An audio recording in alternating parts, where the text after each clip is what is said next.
Chega de mentiras, chega de esconder o que eu sou. As marcas do passado e o que me causaram são coisas que eu não posso compreender. Eu fiquei firme, lutei com garras, mas vi minha vida tão devastada quando os meus segredos me tiraram pessoas que eu podia confiar.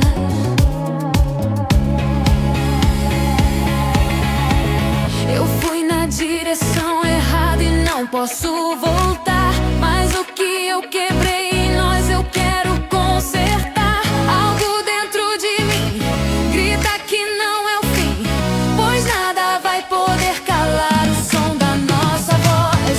Todas as cores na minha cabeça eu desbotei. Fui dura no momento errado, eu não facilitei. A música que nós deixamos de escrever, ela deve soar como o som da nossa voz.